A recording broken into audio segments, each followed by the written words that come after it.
안녕하세요. 미준의 집입니다. 오늘은 현재 기준 시가 배당률의 7.7%의 고배당을 자랑하면서 매월 분배금을 지급하는 ETF를 공부해보고자 합니다. 과연 이 ETF가 정말 투자 매력이 있는지, 리스크는 뭐가 있는지를 같이 한번 살펴보고 공부하는 시간을 갖겠습니다.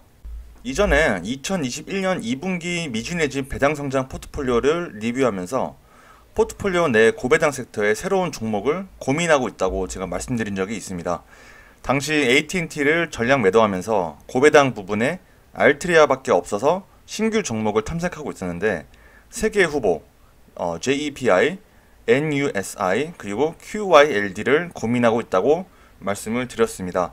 그래서 오늘은 이 세 개의 기업 중 첫 번째 후보를 공부하고 공유 드리는 거라고 할 수 있겠는데요. 오늘의 주인공 JEP입니다. 티커는 JEPI이고요. ETF 이름은 JP모건 에퀴티 프리미엄 인컴 ETF입니다. 이름에서도 유추가 가능하지만 JEP는 미국의 최대 투자 은행인 JP모건에서 운영하고 있는 액티브 ETF입니다. 자, 여기서 패시브 ETF와 액티브 ETF의 차이점을 잠시 짚고 넘어가겠습니다. 패시브 ETF는 특정 지수, 예를 들면 시장이나 산업지수를 추종하는 ETF입니다. 특정 지수를 그대로 추종하기 때문에 운용 수수료는 낮은 편이고요. 평균 0.18%라고 합니다. 대표적인 예로는 S&P 500 지수를 추종하는 스파이와 나스닥 지수를 추종하는 QQQ가 있습니다. 반면에 액티브 ETF는 운용사가 직접 운용합니다. 그래서 펀드 매니저의 판단에 의존하고요. 이 펀드 매니저의 역량과 판단에 따라 운용 성적이 크게 저하되는 편입니다. 펀드 매니저들이 직접 운용하기 때문에 운용 수수료는 높은 편이고 평균 0.69%라고 합니다. 대표적인 예로는 아크 인베스트에서 운용하고 있는 ARKK 그리고 오늘 살펴볼 JEP가 있습니다. JEP의 운용 수수료는 0.35%로 평균이 0.69%이기 때문에 상당히 낮은 운용 수수료라고 할 수 있겠습니다. 다른 이 ETF랑 비교했을 때 아크는 0.75로 상당히 높죠. 그리고 QYLD도 0.6으로 높은 편이고 뉴시도 0.68% 높은 편입니다. 그래서 개인적으로 JEP는 액티브 ETF 치고는 굉장히 운용 수수료가 낮은 편이라고 할 수 있겠고요. 총 운용 자산은 333밀리언 달러인데 운용 자산 규모는 상대적으로 좀 적은 편입니다. ARKK 같은 경우에는 22빌리언 달러이고 QYLD도 4.25빌리언 달러이기 때문에 JEP의 운용 자산은 상당히 좀 적은 편이다 라고 할 수 있겠습니다. JEP의 펀드 매니저를 보면은 해밀턴 라이너와 라파엘 진곤 이 두 분이 운용하고 있고 각각 30년 이상의 경력을 갖고 있는 아주 노련한 베테랑이라고 할 수 있겠습니다. 해밀턴 라이너 같은 경우에는 JP모건에서 12년 계셨고 라파엘님은 30년을 계셨습니다. 상당히 오래 계셨고 두 분이 JEP의 시작부터 함께하고 있는 펀드 매니저라고 할 수 있겠습니다. JEP는 2020년 5월에 상장했고요. 약 1년 3개월 정도밖에 되지 않는 짧은 히스토리를 갖고 있습니다.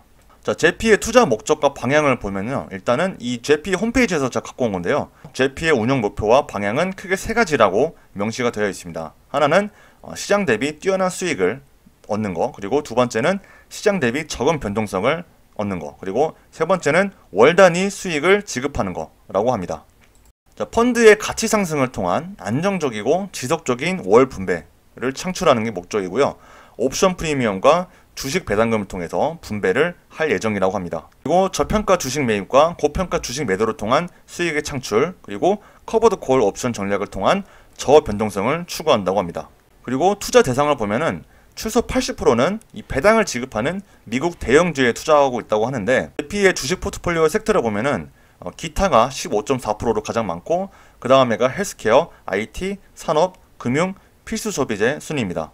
근데 S&P 500 지수를 추종하는 스파이와 비교해보면 이 스파이는 IT 비중이 압도적으로 크거든요. 근데 JEP는 이 IT 비중이 상대적으로 적고 여러 섹터가 비교적 고르게 좀 분포되어 있습니다. 그래서 저는 상대적으로 S&P에 투자하는 거와 좀 다른 어떤 매력이 있다고 보고 있고 상승 여력은 좀 적어질 수 있겠지만 변동성은 그만큼 더 적을 거라고 생각하고 있습니다. 자, 그 다음에 나머지 20%는 옵션 그리고 ELN, Equity Linked Notes에 투자하고 있다고 합니다. 그래서 미국 대형주로부터 배당금을 받고 ELN 트레이딩을 통해서 옵션 수익을 창출한다고 하고 있습니다.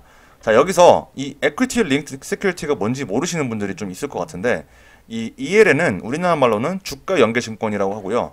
이 주가 연계 증권은 기초 자산이 되는 주식 가격이나 지수가 만기까지 최초 기준가 대비 일정 이상 상승하면 약정된 수익을 지급받으나 반대로 일정 이상 하락 시 원금 손실이 발생할 수 있는 금융상품이라고 정의하고 있습니다. 그러니까 개별 주식의 가격이나 주가지수에 연계되어 투자 수익이 결정되는 유가증권이라고 볼 수 있겠고, 자산을 우량채권에 투자해서 원금을 보존하고 일부를 주가지수 옵션 등 금융파생상품에 투자해서 원금을 보존하고 일부를 주가지수 옵션 등 금융파생상품에 투자해서 고수익을 노리는 금융상품이다 라고 할 수 있겠습니다. 한 가지 예를 들면 만약에 우리가 1000달러짜리 5년 만기 ELN은 다음과 같이 이제 구성할 수 있다고 볼 수 있는데, 800달러는 5년 만기 채권, 이 4.5% 이율을 지급하는 5년 만기 채권에 투자하고, 200달러는 5년 만기 S&P 500 콜옵션을 매수하는 겁니다.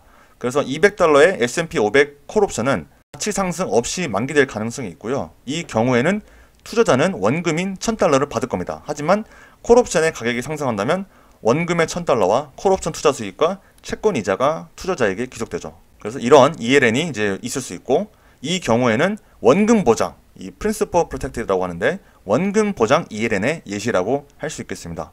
JP가 이제 투자하고 있는 ELN은 보면은 5개거든요. JP모건 Asset Management에서는 핵심 기밀 상황이라고 하면서 이 자세한 내용은 공개하지 않고 있기 때문에 우리가 알 수 있는 거는 이 정도 내용밖에 없습니다. 대충 어느 ELN이고 얼마를 투자하고 있는지 정도만 알 수가 있습니다.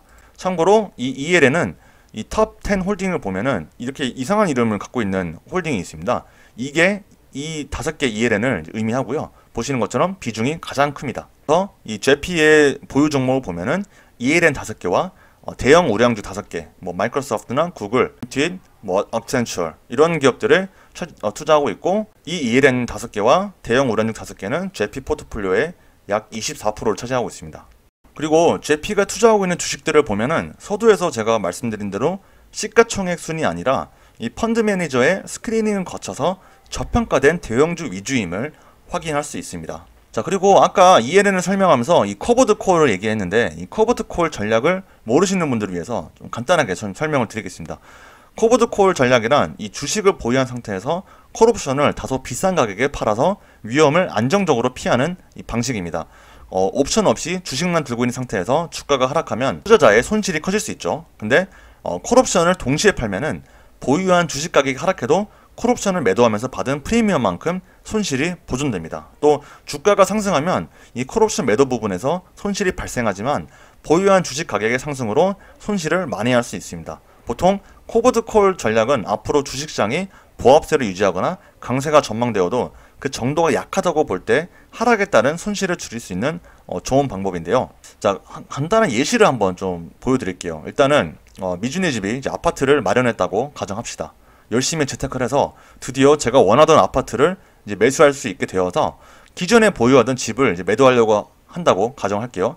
그러면 현재 보유하고 있는 집은 15억이라고 하겠습니다. 그런데 6개월 뒤에 이사하고 싶어서 지금 보유하고 있는 집을 16억에 살 수 있는 권리를 A씨에게 팔았다고 하겠습니다. 대신 미준의 집은 이 A씨로부터 6개월 동안 매월 500만원씩 이제 받기로 한 겁니다. 그러면은 A씨는 6개월 뒤에 아파트 값이 만약에 16억 원보다 오르면 이제 권리를 행사해서 16억 원의 가격의 아파트를 사고, 만약에 아파트 값이 16억 원보다 낮으면은 이 살 권리를 포기할 수가 있습니다. 그러면은 미준의 집 입장에서는 6개월 후 아파트 값이 16억 원 이하라면 3천만 원의 수입이 남죠. 왜냐면은 매달 500만 원씩 받았기 때문에 3천만 원의 수입이 남고, 아파트 역시 그대로 갖게 됩니다. 왜냐면 A씨가 살 권리를 포기하기 때문이죠. 근데 반대로 집값이 크게 올라서 집값이 18억이 되더라도 16억에 팔도록 계약이 되어 있어서 그 차액인 2억 원은 A씨의 수익이 되고, 미준의 집도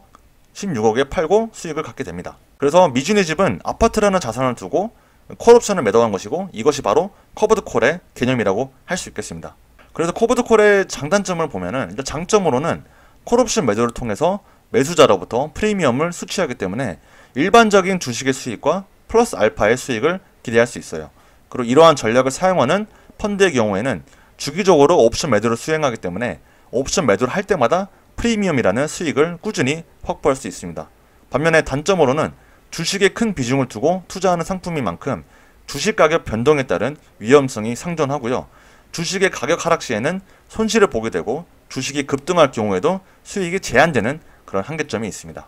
제피의 배당 매력을 보면은 매달 7.55%의 아주 높은 고배당을 지급하고 있는데, 배당, 정확히 말하면 이제 분배금인데요. 이 분배금의 재원은 도대체 어디서 나오는지를 보면은 2021년 6월 말 기준으로 봤을 때 제피의 이 손익계산서 같은 거거든요. 이 손익계산서를 보면은 이자 수익이 3,700만 달러 정도 되고, 배당 수익이 700만 달러 정도, 그리고 배당 수익, 특수관계자 배당 수익이 1,000달러 정도, 그래서 총 수익이 4,476만 5,345달러입니다. 여기서 순영업수익은 4,308만 8,958달러이고요. 자산이익은 7,951만 8,995달러입니다. 자, 여기서 이자 수익은 아까 살펴봤던 ELN으로 나오고요. 이 ELN은 전체 투자 대상의 15.6%밖에 안 되지만, 보시면 대부분의 수익을 창출하는 것을 확인할 수 있습니다. 그래서 ELN이 정말 중요한 이 수익 재원이다 라고 확인할 수 있고, 배당 수익은 제가 서두에 말씀드린 것처럼 이 매수한 대형주로부터 발생한 배당금입니다. 그리고 특수관계자 배당 수익 같은 경우에는 이 JP모건 애셋 매니지먼트의 MMF 투자로 발생한 배당금이라고 할 수 있겠습니다. 자, 2020년 5월부터 현재까지 총 수익률을 보면은 JP는 38.26%의 수익을 보인 반면, 같은 기간 S&P 500 지수를 추정하는 SPY는 62.99%의 수익률을 보였습니다. 그래서 JP는 시장 대비 좀 언더퍼폼하고 있는 것을 확인할 수 있습니다. 만약에 배당을 재투자했다고 가정할 때 JP는 연평균 27.04%의 수익률을 보이고, SPY는 39.26%의 수익률을 보였습니다. 다만 가장 안 좋았을 때, 시장이 가장 안 좋았을 때 JP는 마이너스 2.17%의 수익률을 보인 반면, SPY는 마이너스 6.14%의 수익률을 보였습니다. 그래서 변동성은 조금 더 적다, 이 하방 경직성이 조금 더 있다고 볼 수 있겠고요. JP가 추구하는 그런 시장을 상회하는 주가 흐름을 보이고 있지는 않지만, 시장 대비 저변동성 목적은 지금까지는 일단 잘 달성해 오고 있다고 볼 수 있겠습니다.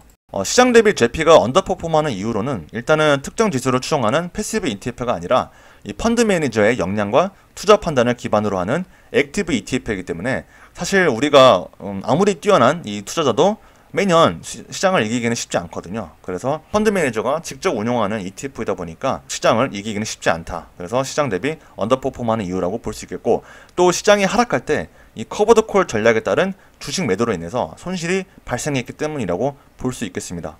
이 JP가 2020년 5월에 상장했기 때문에 상대적으로 그 히스토리가 굉장히 짧거든요. 그래서 이 JP의 쌍둥이인 JEPAX라는 ETF를 한번 보겠습니다.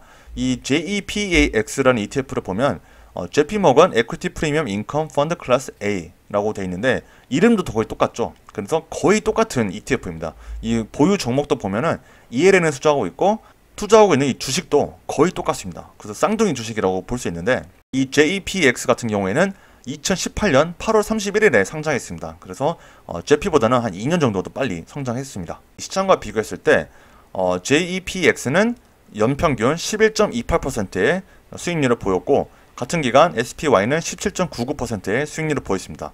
마찬가지로 SPY보다는 조금 더 낮은 이 주가 상승을 보이고 있고, 가장 좋았던 해에도 JPX는 20.84%의 수익률을 보인 반면 SPY는 31%로 보였기 때문에 시장 대비 크게 언더퍼폼했고, 다만 가장 안 좋았던 해를 보면은 JPX는 마이너스 7%의 손실을 봤지만 SPY는 마이너스 13%의 손실을 봤습니다. 그리고 가장 크게 하락했을 때 보면은 JPX는 마이너스 18.36%의 하락을 보인 반면 SPY는 마이너스 19.43%의 손실을 봤기 때문에, 그래서 이 JP의 쌍둥이 ETF인 JPX를 보면 장이 좋을 때는 시장 대비 퍼포먼스가 크게 떨어지고, 장이 안 좋을 때는 시장보다는 적게 떨어지긴 했지만 솔직히 큰 차이는 없었습니다. 따라서 이 상승장에서는 상승 여력이 다소 적고, 하락장에서는 변동성이 더 적긴 하지만 시장 대비 크게 메리트는 없었다라고 정리를 할 수 있겠습니다. 그럼에도 JP가 매력적인 이유는 역시나 이 높은 시가 배당률, 7.5% 이상의 시가 배당률과 이 높은 배당을 매달 지급한다는 게 엄청 큰 매력이겠죠. 보시면 이 매달 지급하는 분배금은 좀 다릅니다. 다르고 일정하진 않아요. 매달 달라요. 하지만 그래도 매달 꾸준히 지금까지는 잘 지급해 오고 있고, 변동성도 뭐 크게 차이는 없지만 그래도 시장 대비 상대적으로 더 작긴 합니다. 그래서 이 JP에 대해서 좀 간단하게 정리해보면, 일단 장점으로는 이 높은 시가 배당률과 월 배당, 그리고 상대적으로 적은 변동성, 그리고 하락장일 때는 비교적 적게 빠진다는 점이 이 장점으로 들 수 있겠고요. 단점으로는 매달 이 다른 분배금이 있어서 매달 얼마 들어올지를 예측하기는 어렵다. 그리고 이 짧은 히스토리, 2020년 5월에 상장이기 때문에 아직 본격적인 큰 하락장을 겪지는 않아서 과연 정말 큰 하락장이 왔을 때 이 GP가 어떤 퍼포먼스를 보일지는 정확하게 알 수가 없죠. 또 생각보다는 이 시장 대비 변동성이 크게 적지 않다는 점도 한 가지 단점으로 볼 수 있겠고, 상승장일 때는 비교적 적게 오른다는 점도 우리가 참고를 해야겠습니다. 그래서 결론은 매달 높은 배당, 정확히 말하면 이제 분배금인데요. 이 매달 높은 분배금을 받고 상대적으로 적은 변동성을 추구하는 투자자에게는 적합한 종목이라고 할 수 있겠습니다. 다음 영상에는요, 이 JP와 비슷한 고배당 ETF인 BYLD와 NUSI와 비교 분석해서 가장 매력적인 ETF가 뭔지를 알아볼 예정이고요. 오늘 영상도 도움이 되셨다면 구독과 좋아요 부탁드리고요. 긴 영상 시청해 주셔서 감사합니다.